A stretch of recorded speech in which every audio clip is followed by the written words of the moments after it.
बोलो श्री कृष्ण कन्हैया लाल की जय।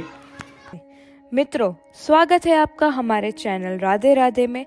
पूज्य गुरुजी अनिरुद्ध आचार्य जी द्वारा बताए गए भगवत पुराण एवं भगवत गीता का बहुत ही अनमोल पाठ हम आज इस वीडियो में सुनने वाले हैं।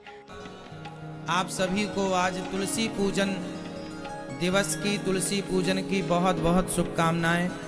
आप सभी का जीवन मंगलमय हो। आज के दिन हम सबको तुलसी माँ का पूजन करना चाहिए और अपने बच्चों से भी तुलसी जी का पूजन कराना चाहिए और तुलसी जी के फायदे गिनाना चाहिए कि तुलसी खाने के, तुलसी का रस लेने का क्या फायदा है और भगवान जी के ऊपर तुलसी क्यों चढ़ती है। आज हमें अपने बच्चों को इस बारे में जानकारी देनी चाहिए और इस जानकारी देने के नाम को, आज तुलसी के फायदे गिनाने के नाम को और तुलसी पूजन करने के नाम को आज तुलसी दिवस कहते हैं।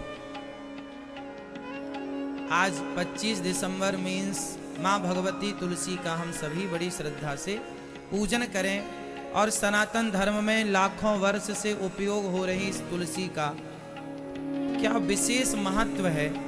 ये पत्ता क्या सामान्य आम पत्ते की तरह है? नहीं। तुलसी भगवान पर क्यों चढ़ती हैं? बिना तुलसी के भगवान प्रसाद क्यों नहीं ग्रहण करते? तमाम प्रश्नों का उत्तर आज आपको अपने बच्चों को देना चाहिए। कुछ उत्तर ये दास अनिरुद्ध आपको देगा, आप अपने बच्चों को समझाइएगा।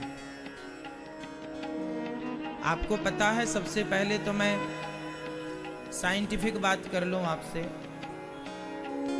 जो व्यक्ति नित्य तुलसी का सेवन करता है, 2 पत्ते 4 पत्ते नित्य लेता है, उसे कभी कैंसर नहीं हो सकता। इस धरती पर कैंसर की एक लौती दवाई है तुलसी। आपको पता होना चाहिए कि तुलसी पर रिसर्च चल रही है, बड़ी बड़ी चल रही है, जहां कैंसर की दवाई भी तुलसी के द्वारा बनाई जा रही है। गौमूत्र और हल्दी कैंसर का तो परफेक्ट इलाज है ही, पर तुलसी भी पूर्ण रूप से कैंसर को समाप्त करने में कारगर है। इसलिए हम सभी को कैंसर हो जाए उसके बाद हम तुलसी खाएं, ऐसा नहीं है। इसलिए हमारे ऋषि मुनियों ने प्रसाद में तुलसी डालने का कहा कि तुम यूं ना खाओगे तो प्रसाद के बहाने ही तुम्हारे मुख में कुछ तो तुलसी का अंश जाएगा। कितने साइंटिफिक थे हमारे पूर्वज।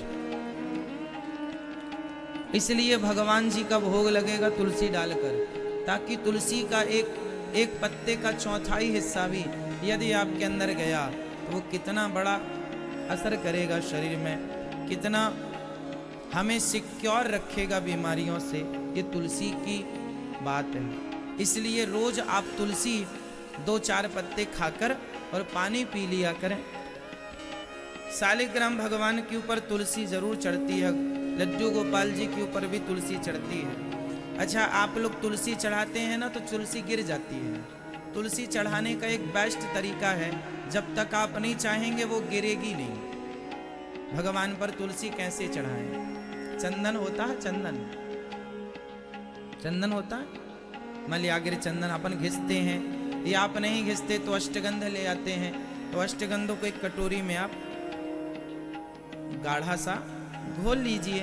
अब भगवान जी को तो चंदन आप लगाते ही होंगे, तो उस चंदन में तुलसी में चंदन से आप लिख लो, राम लिख लो, कृष्ण लिख लो। तुलसी में चंदन से राम या कृष्ण लिख लो तो राम भी लिख जाएगा, और फिर वह चंदन लगी तुलसी जब ठाकुर जी को चढ़ाएंगे तो वो चिपक जाएगी।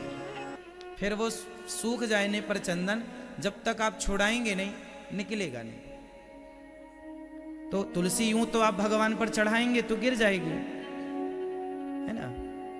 इसलिए सबसे, जैसे लड्डू गोपाल जी को तुलसी कहाँ चढ़ानी चाहिए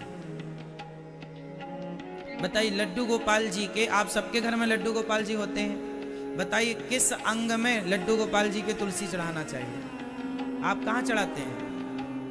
हाँ, पाँव में। जो लड्डू गोपाल जी की आपने देखी होगी, ऊपर शिखा होती है, चोटी यहाँ ऊपर उठा हुआ हिस्सा, ये तुलसी हमेशा भगवान के ऊपर चढ़ती है ना? 4 पहर 24 घड़ी ठाकुर पर ठकुरानी चढ़ी।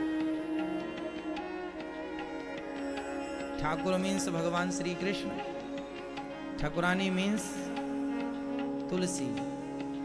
बिना तुलसी चढ़े भगवान ना खाते हैं ना पीते हैं। 24 घंटे चढ़ी रहे तुलसी।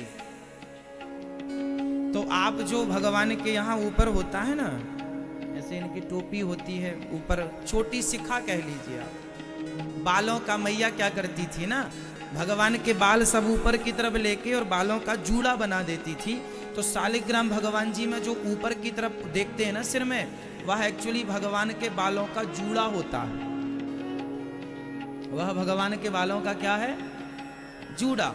तो उस पर ये तुलसी लेना है और तुलसी पर चंदन लगाकर, चंदन पे आप राम लिख लो, श्री कृष्ण लिख लो, है ना, प्यार से, और फिर लिख कर चंदन से और ये ठाकुर जी के ऊपर चढ़ा दो, तो उसमें चिपक जाएंगे। फिर उसके बाद अब जब बाल इत्यादि आप श्रृंगार करती हैं मुकुट का, फिर वो मुकुट से, बालों से वो गिरेंगी नहीं। यदि ठीक ठीक चिपक गई तो फिर वो कल तक, जब तक आप दूसरे दिन स्नान नहीं कराएंगे, आप छुड़ाएंगे नहीं, तब तक नहीं छूटेंगे। तो शालिग्राम भगवान जी पर है ऐसे, अब सिर पे ऐसे चढ़ाएंगे ना तो गिर जाएंगे। अब जैसे लड्डू ठाकुर जी लेते हैं तो लड्डू पर तुलसी रख देते हैं। ये जो भगवान के हाथ में लड्डू गोपाल जी हैं, लड्डू लिए हैं, तो ये लड्डू काहे का है बताइए? भगवान जी को लड्डू गोपाल जी क्यों कहते हैं? आपके घर में गोपाल जी हैं ना, उन्हें हम लोग लड्डू गोपाल जी कहते हैं। बताइए लड्डू गोपाल क्यों कहते हैं? क्योंकि भगवान माखन खाते थे। और ये जो भगवान के हाथ में लड्डू होता है ना, एक्चुअली ये लड्डू मोतीचूर का लड्डू नहीं है, यह माखन का लड्डू, ये माखन का गोला है। अब आप उसे लड्डू कहें, अनेक भाषाओं में कुछ भी कहें, वो माखन का गोला होता है। भगवान माखन का गोला, ये उस समय, ये जो भगवान का चित्र है, ये जो भगवान की छवि है, ये किस समय की छवि है? आप बताओ, ये जो गोपाल जी आप सबके घर में जो लड्डू गोपाल जी होते हैं, यह गोपाल जी ये ऐसे क्यों है? इनका एक पांव ऊपर है, एक पांव नीचे है। ये कब की छवि है? ये कब की, ये फोटो भगवान की कब खींची होगी? ये उन दिनों की बात है जब भगवान अपने घर में चोरी करना सीख रहे थे। माखन का गोला मैया ने बना बना के रखा था। भगवान घुटनों के बल चलते थे, तो भगवान एक माखन का गोला लिए और भाग रहे थे जल्दी जल्दी, मैया ना देख ले, मैया ना देख ले। तो भगवान घुटनों के बल भाग रहे हैं, तो वो भगवान के चलने की वो छवि फिर मैया के सामने खड़ी हो गई। तो श्याम सुंदर ने मुस्कुरा दिया। अब सामने मैया खड़ी है और श्याम सुंदर के एक हाथ में मक्खन का गोला है और नीचे एक चरण है, एक ऊपर, और ठाकुर जी मैया को देख रहे हैं और मुस्कुरा रहे हैं। बस वही छवि है, श्याम सुंदर भगवान को देख रहे हैं। तो इनके ऊपर तुलसी ऐसे चढ़ती है। तुलसी के अनेक फायदे हैं। कहते हैं घर में तुलसी के होने से घर में जो वास्तु दोष होता है, उस दोष से भी तुलसी से हमें मुक्ति मिल जाती है। मतलब दोष तो है पर उसके प्रभाव, दुष्प्रभाव कम पड़ते हैं तुलसी के होने मात्र से। अच्छा, आप एक चीज और जान लीजिए, तुलसी एक ऐसा पौधा है 24 घंटे ऑक्सीजन देता है। जैसे पीपल 24 घंटे ऑक्सीजन रिलीज करता है, ऐसे तुलसी है 24 घंटे ऑक्सीजन देती है। जहां तुलसी की मात्रा ज्यादा होगी वहां ऑक्सीजन पर्याप्त होगा। इसलिए घर में तुलसी जरूर लगाएं और ज्यादा मात्रा में लगाएं। कुछ लोग एक ही लगाते हैं, नहीं, एक नहीं, 2 4 6 10 20 पूरे घर में तुलसी लगाओ। अच्छी चीज है ना, बुरा तो है नहीं, कोई साइड इफेक्ट तो है नहीं उसके। इसलिए तुलसी ज्यादा से ज्यादा लगे और तुलसी की सेवा हो, है ना। ऐसे देखो वृंदावन में तुलसी की माला मिलती, ये मालाएं सब जगह नहीं मिलती। देखो जो आप देख रहे हैं भागवत जी के ऊपर, ये देखो तुलसी की माला है। कभी कभी ना ज्यादा तुलसी होंगी, फिर आप क्या करेंगे, कभी कभी, रोज नहीं, कभी कभी फिर तुलसी के पत्ते आप तोड़कर अपने सुंदर सी माला बनाओ, फिर वो माला ठाकुर जी को पहनाओ। तो कभी कभी ठाकुर जी का श्रृंगार तुलसी से हो। 11 पत्ता रोज तोड़ लिए और हर पत्ते पर श्री कृष्ण या श्रीमन नारायण लिखकर भगवान के ऊपर चढ़ाओ। श्रीमन नारायण श्रीमन नारायण श्रीमन नारायण चरणौ शरणं प्रपद्ये श्रीमते नारायणाय नमः, एक चढ़ा दिया। फिर श्रीमन नारायण चरणौ शरणं प्रपद्ये श्रीमते नारायणाय नमः, फिर दूसरी चढ़ा दी। ऐसे चढ़ाना चाहिए, ये अर्चन होता है। जो तुलसी से नित्य अर्चन करते हैं उनके घर में धन धान्य की सदा वृद्धि ही होती है, कमी नहीं होती। तो आज सभी को तुलसी पूजन की बहुत बहुत शुभकामनाएं। आप सभी के जीवन में भगवान की मंगलमयी कृपा बनी रहे। बच्चों को बहुत समझाइए, हमने तो शॉर्ट में ही सब बताया, बाकी अब विस्तार से और चीजें। ये तुलसी कौन है, इनका नाम है वृंदा, इसीलिए इसे वृंदावन कहते हैं। पहले यहाँ पर पूरे तुलसी का ही जंगल था, तुलसी का ही वन था, इसलिए इस धरा का नाम पड़ गया वृंदावन। जहाँ तुलसी का वन हो उसे कहते हैं वृंदावन। एक चीज और आपको बता दूं आपकी जानकारी के लिए, कि जब तुलसी, आपको तुलसी की कथा तो पता है कि ये पहले जालंधर की पत्नी थी वृंदा। किस किस को पता है ये बात? आपको पता है?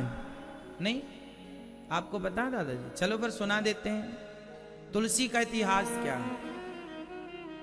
आज तुलसी दिवस है, इसीलिए तुलसी जी का इतिहास थोड़ा सा बताएंगे, फिर आपको आगे कथा में ले चलेंगे, है ना। जालंधर, पंजाब में एक शहर का नाम भी है जलंधर। उस जालंधर नामैया जलंधर से हो?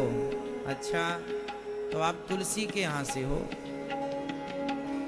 जलंधर की पत्नी, वो जालंधर कहाँ रहता था? पंजाब में, आज भी उसके नाम से शहर है। तो जालंधर नाम का एक राक्षस था, उसकी पत्नी का नाम था वृंदा। वृंदा ने 10,000 वर्षों तक तपस्या करी और तपस्या करके भगवान से कहा कि हे प्रभु, आप मुझे पति के रूप में प्राप्त हो। भगवान श्रीमन नारायण से क्या कहा वृंदा ने? कि आप मुझे पति के रूप में प्राप्त हो।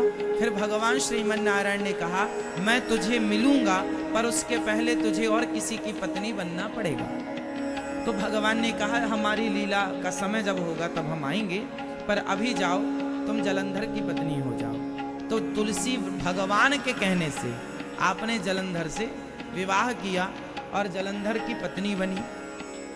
अब पत्नी बन तो गई, पर धीरे धीरे तुलसी सब भूल गई कि मैंने कभी तपस्या की थी, मैंने कभी भगवान को पति के रूप में मांगा था। अच्छा, ये भूल इसलिए गई कि वह घटना पिछले जन्म की थी। तुलसी ने भगवान से कहा कि मुझे आपकी पत्नी बननी है। भगवान ने कहा जरूर बनेंगे, अभी जाओ। तो वो भगवान के धाम चली गई, बैकुंठ।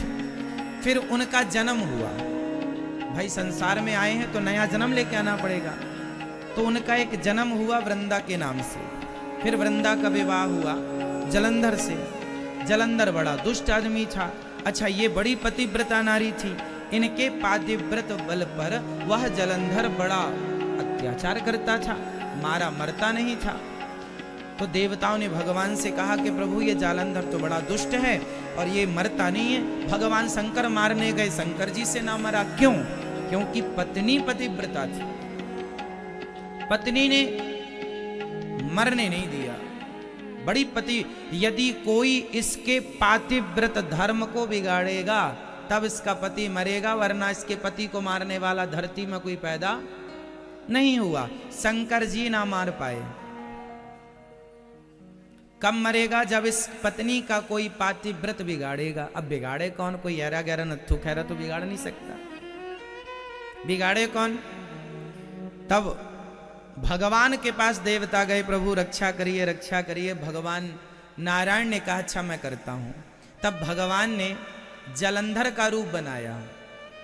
भगवान ने जालंधर का रूप बनाया और वृंदा के पास गए और उनके पास जाकर भगवान ने उनके संग रहकर और उनके साथ क्रीड़ा की, लीला की। अच्छा, वृंदा एक दीपक जलाए रखी थी। जब तक ये दीपक जलेगा तब तक उसे पता है कि मेरा पति जिंदा है, कोई नहीं मार सकता। दीपक उसका घर में जल रहा था, लड़ रहा था शंकर जी से। अब भगवान ने जब बिगाड़ दिया उसका पातिव्रत, तो वो शंकर जी से लड़ते लड़ते मारा गया, मर गया। जलंधर मर गया, दीपक बुझ गया। तो वृंदा को पता चल गया कि ये जो आदमी है ये कोई और है। तुरंत उसने कहा आप कौन हैं? भगवान ने कहा मैं भगवान हूं। आप भगवान होकर आप तो पतिव्रता नारियों के सती को सतीत्व को बचाते हैं, आप उजाड़ने कब से लगे? भगवान बोले मैं उजाड़ा नहीं हूं, मैंने तेरी इच्छा पूरी की है। वृंदा ने कहा मेरी क्या इच्छा है? भगवान ने कहा तुमने पिछले जन्म में तपस्या की थी कि भगवान आप मुझे पति के रूप में प्राप्त हो, तो मैं भगवान तुम्हारे पिछले जन्म के वरदान हेतु, आशीर्वाद हेतु, तपस्या के कारण तुम्हारा पति बनकर आया हूं। अब तुम सदा के लिए मेरी पत्नी हो। मैं तुम्हें अपनी पत्नी के रूप में स्वीकार करता हूं। मैं तुम्हें तुम्हारा पाणी ग्रहण संस्कार करता हूं, स्वीकार करता हूं। पर उसने कहा वो पिछले जन्म की बात थी, हमें तो याद है नहीं, पर फिर भी हम आपको श्राप देंगे कि आपने हमारे पति को मरवा दिया। जाओ, आप पत्थर की तरह, आपका दिल पत्थर का हो गया है, जाओ आप पत्थर हो जाओ। भगवान तुरंत शालिग्राम जी के रूप में प्रकट हो गए। श्राप के कारण किसके रूप में प्रकट हो गए? भगवान शालिग्राम जी। भगवान ने कहा हम तो तुम्हारे पति बन ही गए हैं, अब तुम बताओ तुम्हारी क्या इच्छा? भगवान बोले तुम्हारी क्या इच्छा? तुलसी बोली अब सुनो, अब आप हमारे पति हो गए हैं, हमने अपराध कर दिया, गुस्से में श्राप दे दिया, बाद में होश आया तो क्षमा मांगी। भगवान ने कहा कोई बात नहीं, अब तुम सदा हमारे पास रहना, हमारी पत्नी के रूप में। बोले अब हम रूप कौन सा लें? हम ये स्त्री का रूप? भगवान बोले ना, अब तुम तुलसी के रूप में प्रकट हो जाओ। तो वृंदा तुलसी के रूप में परिणित हो गई। भगवान शालिग्राम जी के रूप में परिणित हो गए और वृंदा तुलसी के रूप में परिणित हो गई। फिर तुलसी ने कहा कि ये जो आप शालिग्राम भगवान हो ना, आप किसी और महिला के चक्कर में पड़ गए तो भाई आप तो छलिया हो, कल को किसी और से आपने वचन ले लिया, दे दिया कि तुम्हारे भी पति बनेंगे। भाई आप तो भगवान हो, सबके पति हो सकते हो, 16,108 पत्नी आपकी, पर हम चाहते हैं कि इस रूप में आप किसी और नारी को स्वीकार ना करें। भगवान बोले अच्छा ठीक है, मैं तुम्हें वचन देता हूं कि मैं आज के बाद कभी स्त्रियों की पूजा को स्वीकार नहीं करूंगा। इसलिए स्त्रियां तुलसी के कहने पर, तुलसी को वचन दे दिया भगवान ने कि मैं स्त्रियों की पूजा को स्वीकार नहीं करूंगा। इसलिए स्त्रियां शालिग्राम भगवान की पूजा नहीं करती। यदि कोई स्त्री करती है तो पाप नहीं है, कोई दोष नहीं है, कोई परेशानी नहीं है कि आप पाप कर रहे हैं ना, ऐसा कुछ नहीं है। फिर भी उस पूजा को भगवान स्वीकार नहीं करते, क्योंकि वो तुलसी को वचन दे चुके हैं कि अब इस रूप से केवल तुम ही हमारी स्त्री के रूप में केवल तुम्हें स्वीकार करूंगा और किसी स्त्री को स्वीकार नहीं करूंगा। तो ये तुलसी को वचन दे दिया भगवान ने। फिर वही तुलसी इस धरती पर सबसे पहले कहां आई? इस धरती पर तुलसी का सबसे पहला पौधा कहां प्रकट हुआ? यही वो धरती है ये केवल भगवान श्री कृष्ण की प्राकट्य स्थली नहीं, यह तुलसी माँ की प्राकट्य स्थली भी है वृंदावन। माता तुलसी भी प्रकट हुई हैं वृंदावन में। तो दोस्तों, ऐसे ही अद्भुत कथा का सार और भव्य भक्ति में भगवत पुराण की बातें स्वयं श्री अनिरुद्ध आचार्य जी से सुनने के लिए हमें सब्सक्राइब जरूर करें।